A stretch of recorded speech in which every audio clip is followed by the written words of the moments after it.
There's that book, if you have a chance, Walt Whitman, A Life by Justin Kaplan. All right. Which leads me to this morning and the search for authenticity, following your lead. And I come and I look at Real Clear Politics.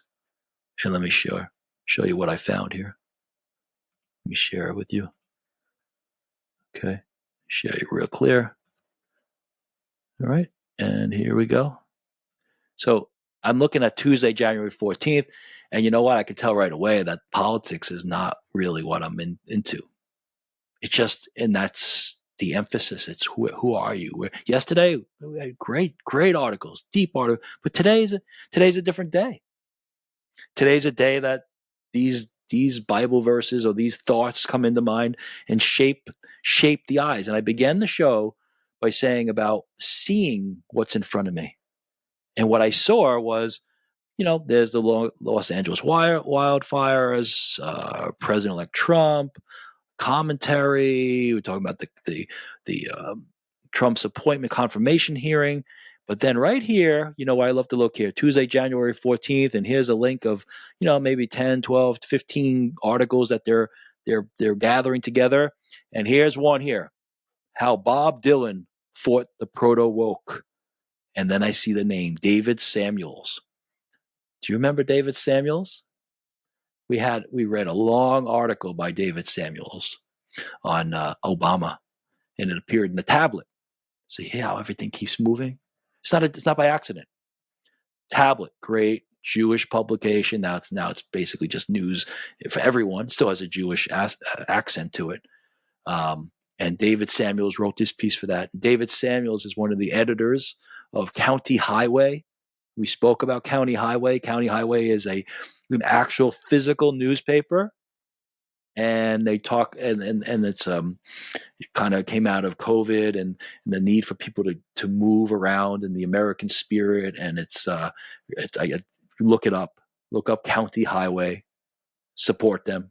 I don't get anything out of this. I'm always gonna promote and support anybody who's doing good, genuine work, and it's cool. And David Samuels Samuels is a good writer, so I see that and I say, look at David Samuels. And what he did is he wrote for, so I bring up the article, and the article is published in Unheard. So before we read the article today, let's look at Unheard. We always should be doing this. We should be taking the time to see where things are published and who wrote them, who wrote them, who's the author. And we meet wonderful people, Victor Davis Hanson and Barry Weiss, and yesterday Peter Thiel. And okay, we're fed. Now, David Samuels. So in Unheard, let me bring up the mission statement. And sometimes when you read a mission statement, they're beautifully written. So let me share this mission statement with you. Okay, this is good. We're cruising today. I've got energy. I'm excited, and we're cruising, man. Okay, so I share this in Unheard. It's a magazine. Our mission. This is a good mission. Just even the mission, it's like poetry. It's exciting. There's so many good things out there, right? Eyes to see and ears to hear. Not just wake up and walk around and see. We have to see things. And like that book said, we need to be reconciled, right? Recollected, collected, remember, right? You have your arms, your legs. You have to remember. You have to bring yourself back together. Remember who you are, the core of your being. Be recollected. Be silent. Create space. The space is filled. God will fill that space. And it doesn't mean he has to fill it with the Bible. Bible's a great thing, of course. But it could be filled with a bumper sticker. It could be filled with a little sparrow outside your window. It could be filled that you're sitting on the couch doing nothing and your cat jumps on your lap. It's whatever it is. It could be, you don't have the radio on. You're not, but somebody driving by does have the radio on and you hear a song. So it doesn't always have to have this spiritual or religious overtone, but it's all spiritual and it's all religious in the deepest, truest sense of remembering that we exist in eternity. The time is just it's the distance between movements, right? And there's a deeper reality, right? The secret to life, is to spend time in eternity. The more time we spend in eternity, the greater our time. Right? Right? Go with me on that one, right? Many years ago, I wrote a play about Nietzsche, and I used that. I put words in his mouth, and right? Spend life in eternity, and then your life will have more meaning, and there'll be more of it, even if it's not as long. You always win. All right. Our mission, Unheard. When the herd takes off in one direction, what do? Unheard is for people who dare to think for themselves. Let's read it. The Western world is divided and uncertain. In the realms of politics, morality, science, and culture, establishment opinion is skittish but assertive, quick to form a consensus and intimidate dissent into silence. Meanwhile, increasingly powerful anti-establishment voices are fast forming into their own tribes. Unheard tries to do something different and harder. We are not interested in contrarianism or opposition for its own sake, but we make it our mission to challenge herd mentality wherever we see it. This may be to speak for people who are otherwise dismissed, to challenge lazy consensus, or to make the argument for dimensions of existence that are lost in the din. We seek out thinkers who can bring the broader wisdom of history, philosophy, science, and religious thought to bear on the current moment. Does that sound like this show? You see how things just keep coming together? That's like our show. Hey, this is wonderful. We try to give a platform to the overlooked, the downtrodden, and the traduced, and to people and places that the world has chosen to forget. We have no allegiance to any political party or tradition. Our writers often disagree with each other. Our approach is to test and retest assumptions without fear or favor. The effect, we hope, is to get a little bit closer to the truth and to make people think again. Welcome to Unheard. This is fantastic. Isn't it interesting? Like, well, most of the time, we're not even going to open that article. If we do open the article, we normally don't look at the author, or the mission statement. There's so much poetry. A mission statement is so that, I mean, basically, right? Thinking is critical. It's critical to think. That's what I have on my first thing. I have a emphasis on critical thinking and the role of thinking, and to get closer to the truth. Our writers often disagree with each other. Our approach is to test and retest assumptions without fear or favor. We have no allegiance to any political party or tradition. We have no allegiance. Yes, we have one side we're promoting, because right now that those people are promoting the views that I believe in. I think many of us believe in, and if we don't, that's okay, because we can disagree. I have defined dialogue over and over again on the show, and I'm going to repeat certain things. Dialogue, right?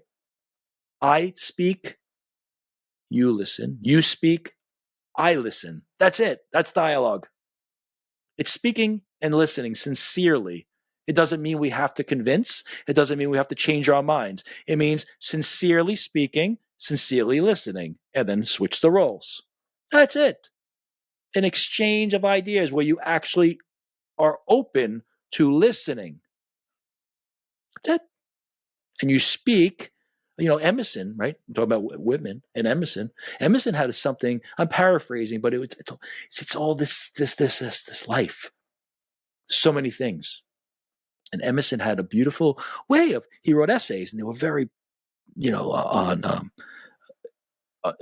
on the academic or self-reliance. One of his great essays, self-reliance, American, the embodiment of what America, self-reliant. Pick yourself up on the bootstraps and work hard. And Emerson's he was really effective in inspiring people and convincing people.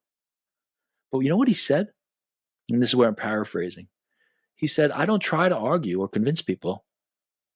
I tell people what I believe. Isn't that good?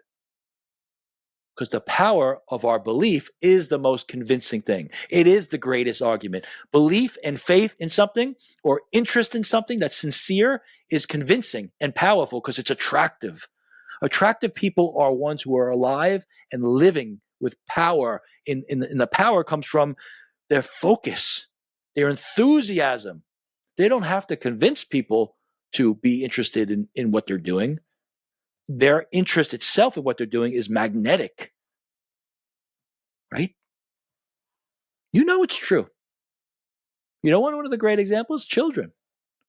You watch a child play, it's really great. When they're really absorbed, it's fascinating. I mean, my grandmother used to say, I used to have a Grandma Parker, who was my mother's mother, and we had basically like a quarter-acre lot, suburban lot, chain link fence, and we had one crab apple tree. And underneath the crab apple tree was like a dirt patch. And I used to have a Tonka truck. I loved Tonka trucks, and I used to truck.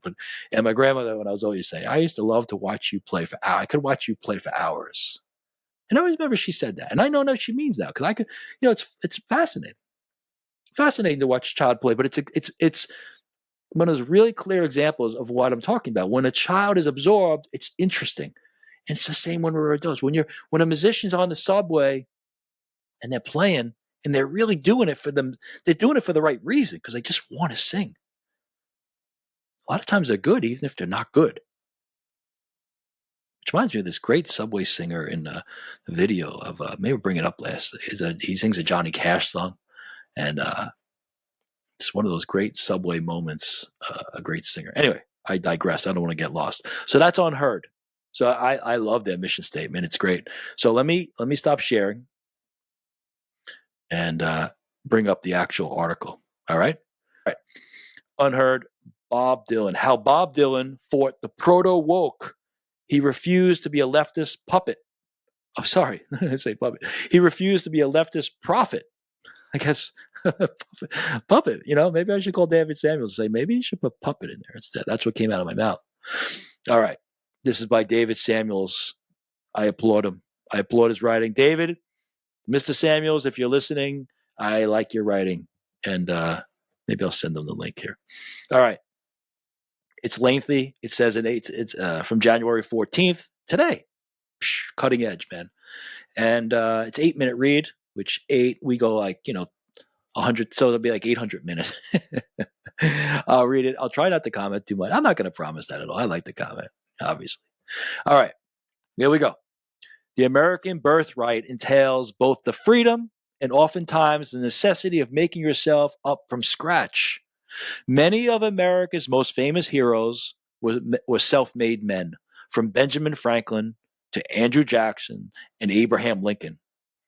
The same is true for the protagonists of America's best-loved tales, from Huckleberry Finn to Jay Gatsby. Where Europeans define themselves both individually and collectively through bloodlines and attachment to the soil, Americans define themselves through a shared freedom from the past in an accompanying license to roam. See how that thing, right? A license to roam. Hey, Howie, you want to drive cross country? Let's go, Sep. Right? Let's go hiking. Let's go hiking. Let's run down the hill. Let's put aside the one manifestation of athletics and biology and then embrace poetry. The freedom to roam like elk. It's awesome. It is the American spirit, and I love it. I love America. I really do. I really love America. I am so happy to be living here. We are so blessed. Such a great country. Where Americans were born and who their parents are has always been much less important than how they greeted the present moment. With one eye fixed on the road ahead and the other on the stars. Walt Whitman's great, see? Right? Walt Whitman. See how it's connected? And trust me, this wasn't copied. This is just because it's organic. I mean, Dylan is the 20th century Walt Whitman. There's no doubt about it. He's the American poet for the 20th century. He is. You want to fight about it? He is. He is. Okay. You want? Yeah. Come on. I'm having fun. Let me take a sip. Wet the whistle because maybe I'll start singing. Hold on.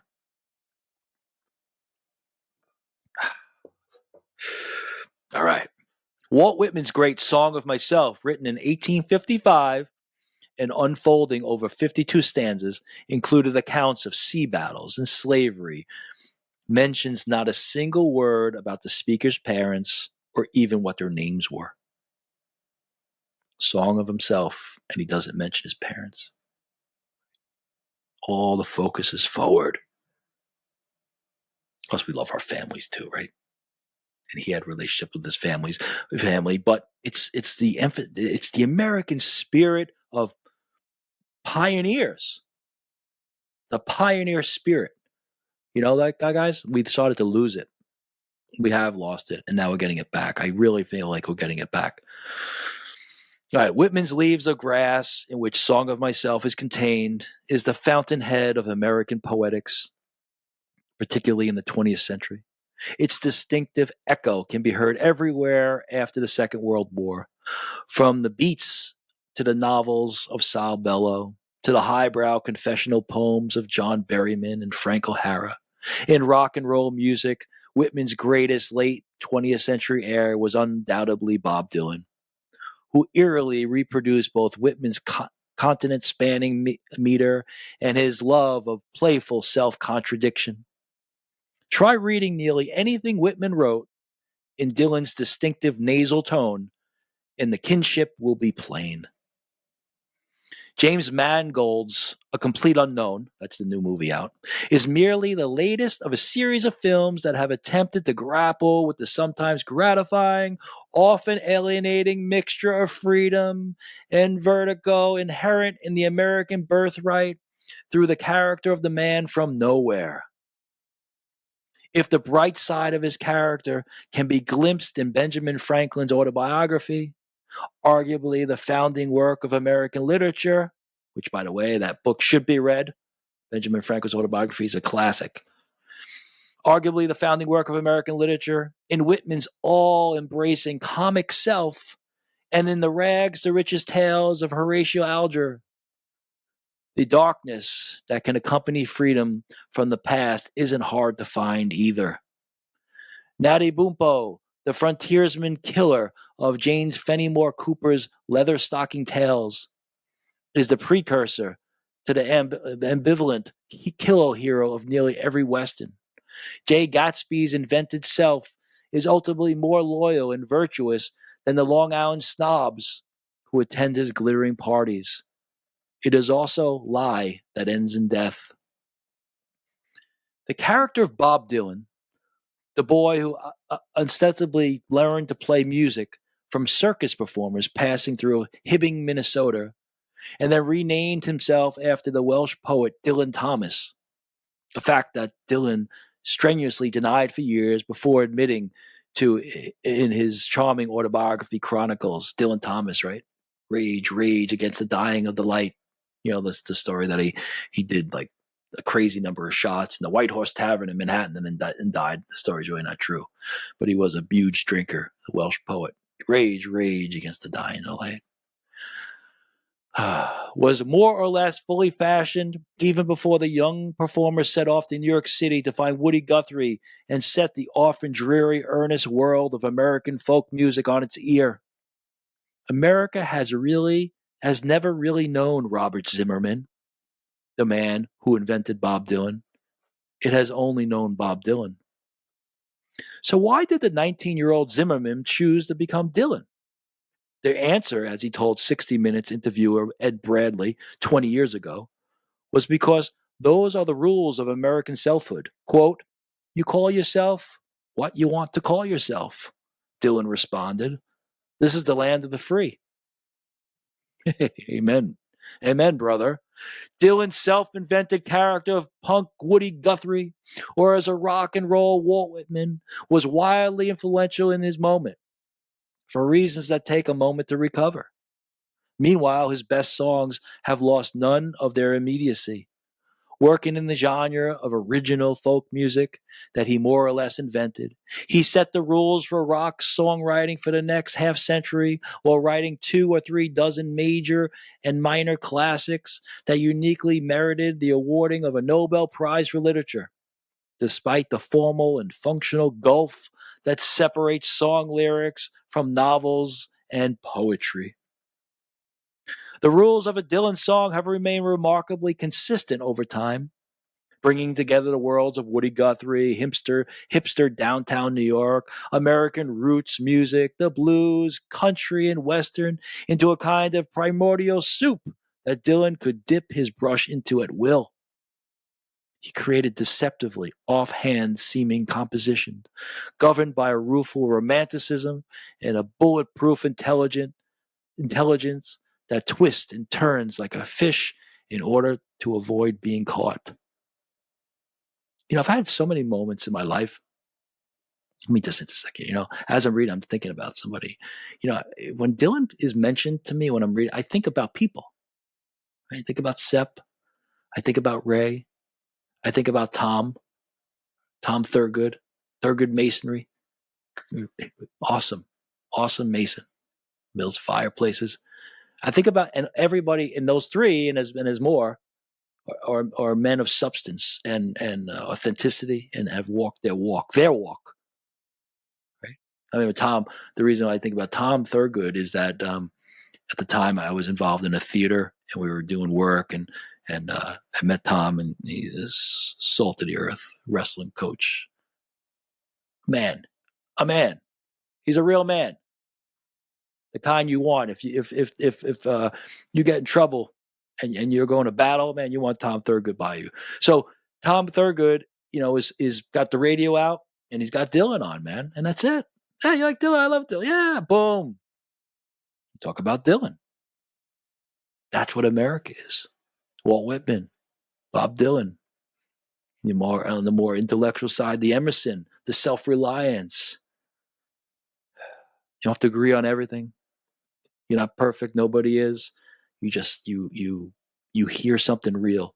And what Dylan does, what the poets do, right? It's either a universal message that applies to every individual, or it's a very individual's message, like a story of one person that applies to everyone, to universal, individual to universal, or universal to the individual.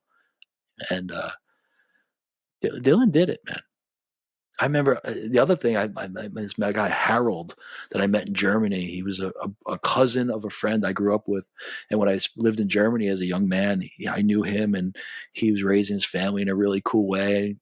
And he shared with me Blood on the Tracks, man. He was like, he loved Blood on the Tracks by Dylan, and we drank some Hefeweizen, and he and I remember he emphasized, this is amazing, right? This is like 30 years ago, right? 30 years ago, I remember like yesterday, we're sitting in this back room, and he's playing records of Dylan, Blood on the Tracks. And what he played was the line he remembered is, time is like a jet plane. It moves too fast. He loved that line. And I remember him loving that line. See, he was interested in that line, and his interest made it interesting to me. And now it's recorded. It's seared into my memory. The power of memory. It's not just this 2 + 2 is 4. I remember facts. No, it's true, deep memory is seared into you, like laid onto a barbecue, and the line is there, man. That's it. Harold, Tübingen, Germany. Time is like a jet plane. It moves too fast. I love it. It is also true that the alchemy by which singer-songwriters, itself an invention of the 60s, do their thing tends to produce a period of startling peak creativity that lasts perhaps 5 years, often precluding the possibility of a second act. The Beatles produced all their great records within 5 years, as did the Rolling Stones.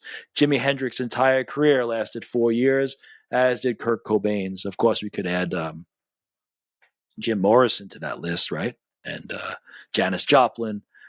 It's true about the 5-year stuff. You know what's interesting is that there is a little conflict with this, though, because it does a lot of times writers, though, really hit their at 50.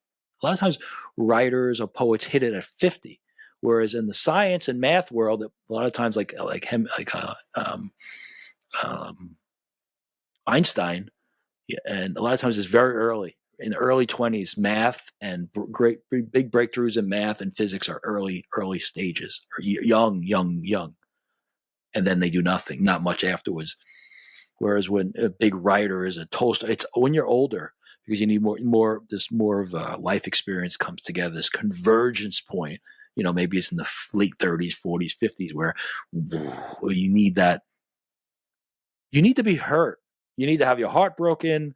You need to lose things. You need to win things. You need to, right?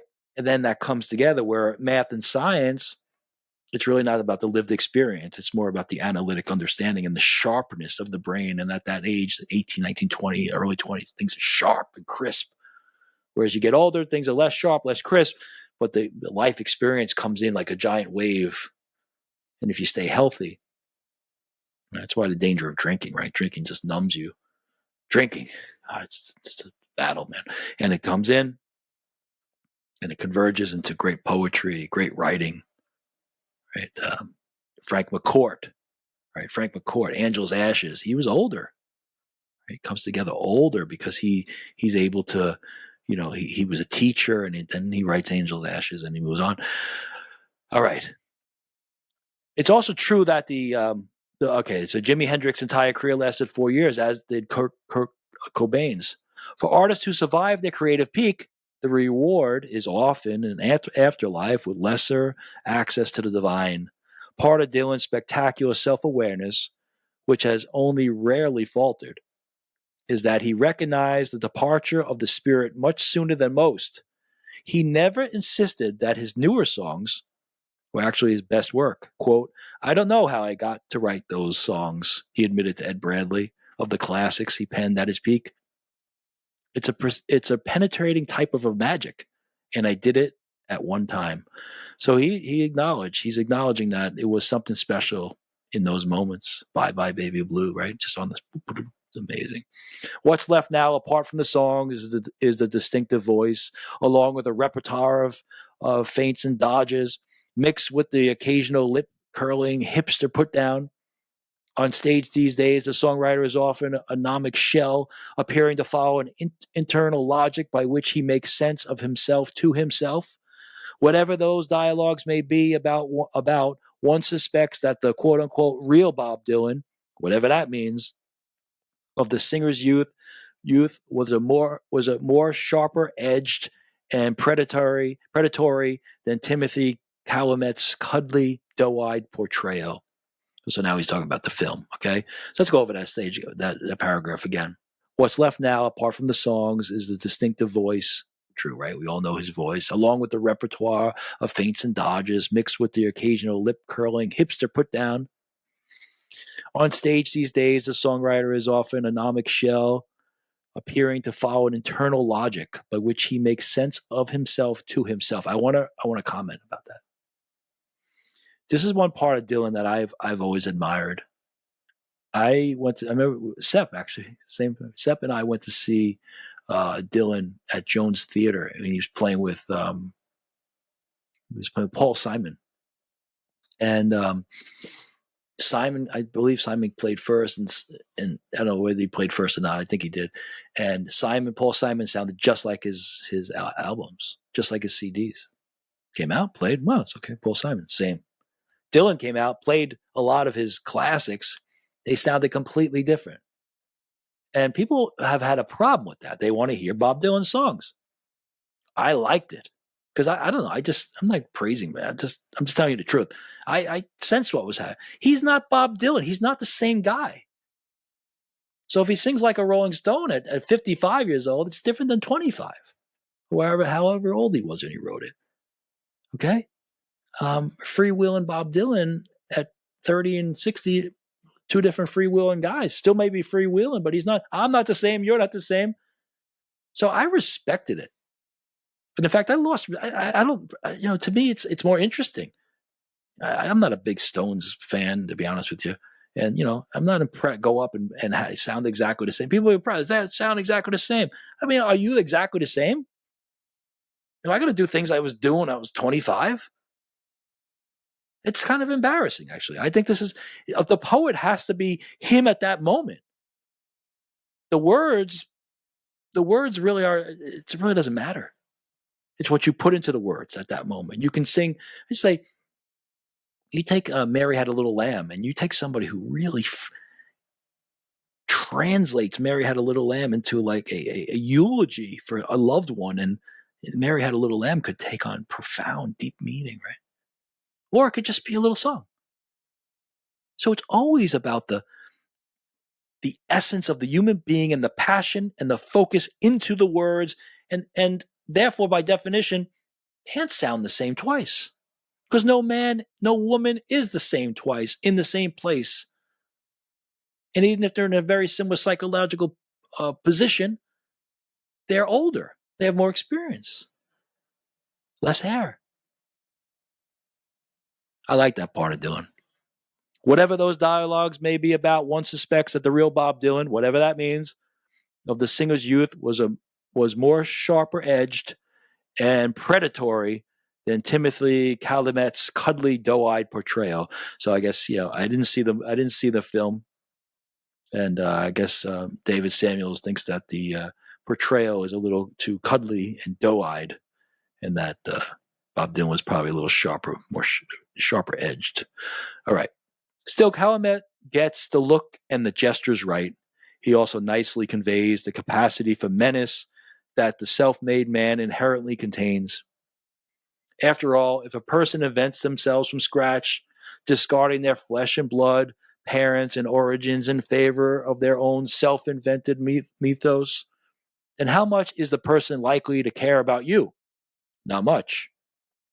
In his portrayal, Chalamet is notably faithful to the first and greatest portrayal of the character of Bob Dylan on film, which was by Bob Dylan himself in D.A. Pennebaker's documentary Don't Look Back, which smartly allowed Dylan to do the work of explaining himself.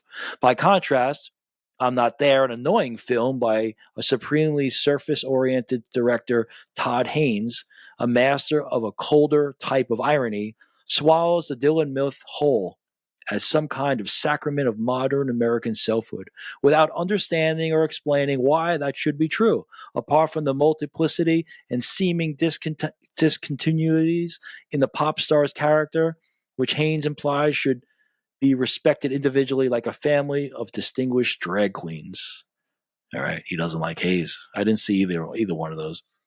What Hayes misses and Pennebaker viscerally understood, and Mangold clearly imitates without wanting to emphasize it too strongly, is that Dylan, in both his music and his persona, found himself at the center of the great intergenerational battle of the 60s over the American gospel of individualism. There it is. Heart and soul of this article right here. Good stuff. Good stuff. So, referencing two prior movies, Haynes doesn't get it. No relationship to me. I'm not a Haynes. I'm a Hain. No S. What Haynes misses and Pennebaker viscerally understood, and Mangold, the director of the new movie, clearly imitates without wanting to emphasize it too much, is that Dylan, in both his music and his persona, which I think there is almost his music is his persona is his music, which is another. He's authentic. He's called that because he is. Okay, no, we don't have to make this deep or profound. Dylan is authentic, and I think what you see is what you get, and his music reflects that. And therefore, when he performs a song from years ago today, it's going to be who he is today. Plus his artwork, right? I know somebody who's involved with his artwork, and he also produced a good a whiskey.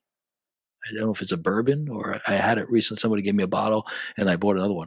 All right. Is that Dylan, in both his music and his persona, found himself at the center of the great intergenerational battle of the 60s over the American gospel of the individualism. You see, here goes the Whitman thing again, right? Emerson, self-reliance, that transcendental movement in a late 19th century. The American, what really stood out about America at that point, the world had never seen anything like it. That you can invent yourself, and it wasn't based on the land and your nobility and the titles. The land of the free. opportunity. So when we say these things, we have to, right? My land is your land, right? Woody Guthrie. My America is your America, right? Remember how I started the show with that? My America is your America. What that means is it's our America in the sense that it has to be individual stories. So my America is yours and yours is mine. If there are individual stories, the individualism, the idea that everybody is their own self-contained entity is what creates the unity, right? Everybody is a little mini Big Bang expanding outward, hopefully. Some burn out quick, some never actually explode. But the stars, and it doesn't mean they become famous. There are a lot of stars that we don't know about living in our communities who have been expanding their entire life. I talk about this Big Bang analogy a lot, and I love it. I talk to my daughter about it all the time.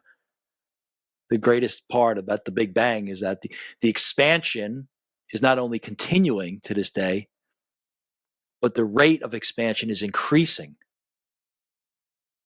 So it's not expanding and then collapsing. It's not expanding and just maintaining. It's expanding. The rate. So in other words, the bang is still taking place. When God said, "Let there be light," bang! It's the echo of the word light is still being. It's not even an echo. It's still being said. It's not an echo. An echo would be it's over and we hear remnants. No, the word is let there be light. The word light is still being spoken from God's lips, not spoken and then stopped. The rate of expansion, and that's the growth mindset. If you want to understand what the growth mindset and what the zone is and what flow is, it's living as the Big Bang. It's God when He created you saying, "Let there be light," and understanding and believing with the core of your being that the word light, like let me pick on one of my friends here, right? Sep, Ray, Tom, 3 people I pointed out today. Let there be Tom means that the word Tom, the name, is never, God never finished saying the name and never will. And if Tom, and if Sep, and if Ray, and if Howie, and if Lori, and if whoever it is, Mary, whoever it is, believes that, and their belief matches the reality that they're expanding and continuing to expand, and God hasn't finished saying their name, then their life is a never-ending adventure. And every day is new, and every day is a new creation, and a new opportunity to start over and grow. That's growth. And when the athlete taps into that reality, they sink the 3-pointers, man. The bat and the ball are it's like a big giant softball, and they just start cracking it. The jazz musician is just in the I think sometimes when I'm doing this, I feel it. I feel now it's good, and it's okay to acknowledge because it's not you. When you're laying those stones, when the numbers are you're cranking the numbers, when you're in the ocean and the wave is hit, when you're running, whatever that moment is. That's why the blog about running down that street. You're back in San Francisco, and you instead of swinging around a tree, you're swinging around a stop sign. It's all the same. It's life, a life worth living, the human adventure. Socrates, right? An unexamined life is not worth living. You have to examine and expand. Whew, here we go.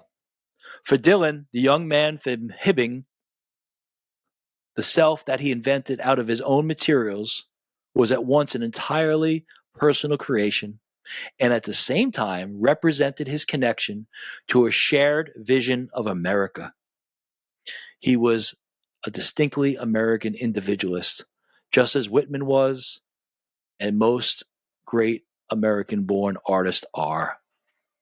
All right, this is where he starts to make his really good argument. I want to take our time. It's a long, but it's worth it. For Dylan, the young man from Hibbing, the self that he invented out of his own materials, so Dylan invents himself, was at once an entirely personal creation. It's his Big Bang. And at the same time represented his connection to a shared vision of America. It's his Big Bang, and he's acknowledging that there have been others that have had their big bang, and they're continuing. He was a distinctly American individualist, just as Whitman was, and most great American-born artists are. The materials he chose to work from were coded in ways that the young Dylan didn't entirely recognize, though. Woody Guthrie wasn't just a great American songwriter who spoke and sang in his own half-invented popular, the way that the young Robert Zimmerman might have imagined him. He was also a member of the Communist Party, which had its own uses for Guthrie's persona and his art. The same was true of the parents of Dylan's Greenwich Village girlfriend, Susie Rotolo, who Dylan credited with educating him about the racial discrimination and labor politics and other subjects that the young singer-songwriter professed to, quote-unquote, not know much about. While the great folk archivist Alan Lomax, whose materials became Dylan's, was not a communist, he was undoubtedly a preservationist who saw folk music not as raw material to be mined and remixed by a future rock and roll Whitman, but the rightful property of the oppressed. So he's bringing up the whole political and social context of Dylan's music and Guthrie's role, right? In other words, as Mangold does a good job of showing, the American left, centered around the Communist Party, used folk music as a cultural banner and as a political instrument. And they were right to feel that Bob Dylan had used them and scorned them. Or to put it in a way more partial to Dylan, the young singer-songwriter took the folk tradition that they had co-opted in the service of their version of Cold War politics and put it back into the place it belonged, which was music. Dylan's sin was never simply going electric. It was in putting art above politics. I love it. I love it. Rah, rah, rah, rah. Yeah. David Samuels. Good paragraph. And it's worth looking at because it's happening today. Right? I speak about this all the time. I really do. I love art. I love writing myself. I love, but it has to be, it's not reactionary. We're not a writer or anybody who's serious about their art. I mean, you can do whatever you want. But to me, the highest level is always has this, it's a personal manifestation of your experience and how you fit in and where you're seeing things and the uniqueness of that. And it's, in my case, because I believe in eternity, the tie to eternity. It's not journalistic. It may use words about stories that are current in times, but it's not simply that. It's not reactionary. It's actionary, not reactionary. It's an action itself that people react to. When you're reacting to things, then your music it's a lower tier. It's serving the politics. It's serving the movement. No, art serves itself. Art serves God, and movements may be inspired by it. You have to decide what you want to do. And so much right now, that's been a major shift in our culture, is how many things have been co-opted to serve something else. And this, like I say, the show is a byproduct of who I am. Yeah, the show should be a byproduct because it's about, I have to be real and the artist has to be real. The show shouldn't be a byproduct of a political movement. No. Just like the artist, their work should be the byproduct of who they are, not reacting in a journalistic fashion to a movement or a political situation. I think the way he said it, he said to put it in a way more partial to Dylan. I think this is much more accurate. The young singer-songwriter took the folk tradition. Dylan enters the folk tradition that they had co-opted. So the Guthrie type, they're the ones who, it was originally just folk music, right? It didn't have any political ties. It was just the idea of people expressing themselves on the front porch. And it's like gospel or even blues, right? It didn't have, you could say it had political overtones because people were expressing their dismay or the blues, right? I remember a very great quote about Dylan. He said something like, The problem with the blues is everybody's trying to get into them, but people who sang the blues were trying to get out of them. That's a good one, right? People are trying to get into the blues. It's so representative of the rich kid going to art school and trying to become an artist, because they want the persona more than they want the they're willing to embrace the suffering. What a true artist is. True artist is a suffering crucifixion path of crucifixion, a path of pain, and exploration, and overcoming fear every day. Cezanne, I talk about Cezanne as a painter, and there was a line in Cezanne's biography that I read, and it hit me, and it's like, it's true. He was risking his life with every brushstroke. Sounds very dramatic. And at first you dismiss it, but it's like, no.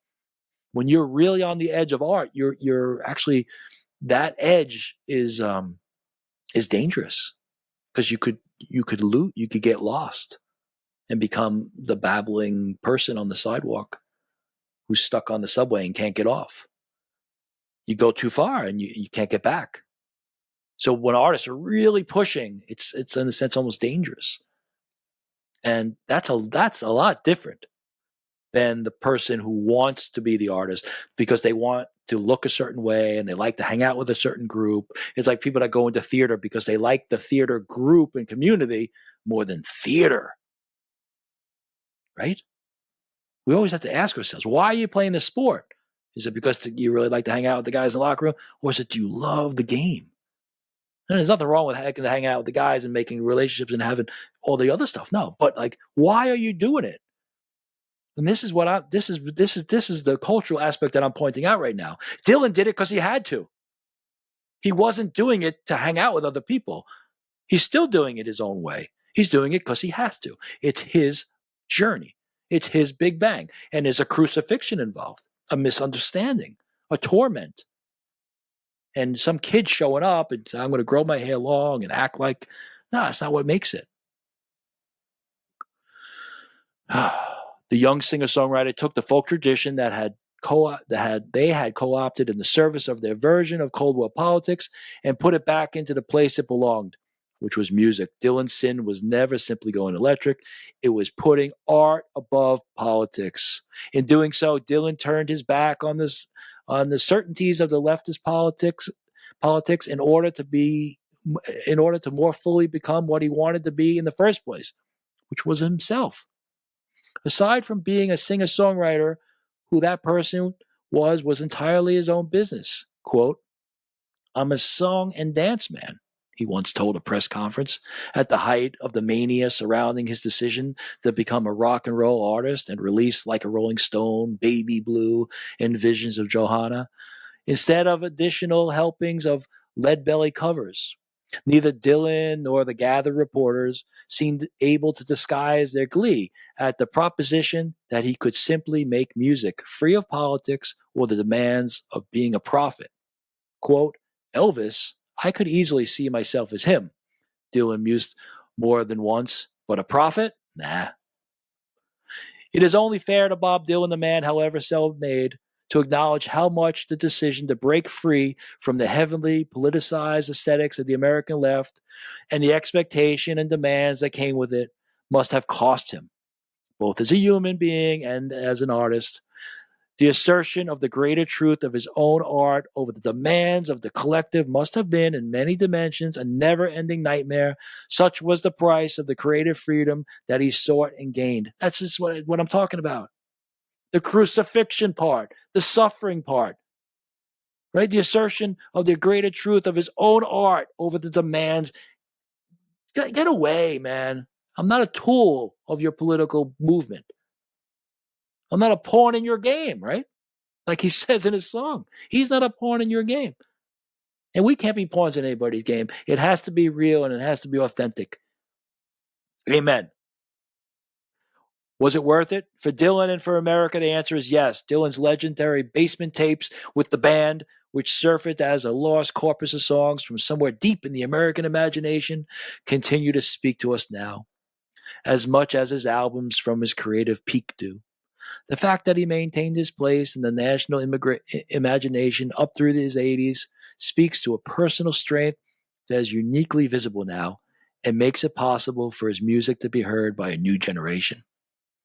In an era in which cookie-cutter leftist politics similarly declares its preeminence over the aesthetic whims of mere artists whose job is to bend the knee and crank out shepherd fairy-like propaganda in the interest of the party, Dylan's struggle again resonates. Amen, amen. Dylan himself would most likely have as little interest in being portrayed as a refusenik against the demands of proto-wokeism as he would in continuing to sing workers' protest songs. He was more interested in being Elvis.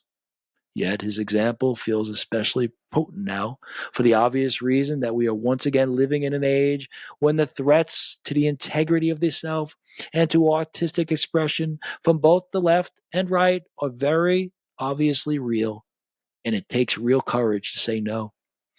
Dylan's triumph in that fight was total. No one has ever been cooler than Bob Dylan, and no one since Walt Whitman wrote better lyrics that encompass more of the American spirit.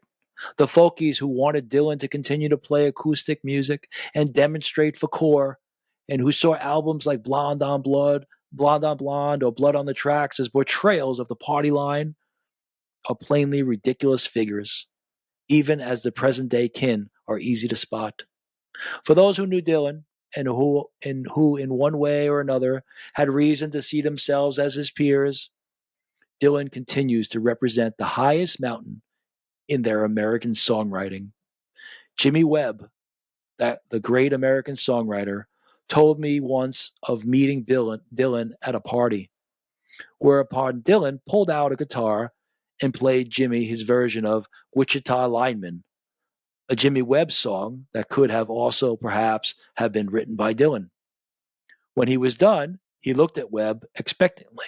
Quote, "What, now I'm supposed to play one of your songs?" Webb shot back. It's weird to think that at 83, Bob Dylan is as relevant as ever to the country that gave him the freedom to invent himself. But it's plainly true.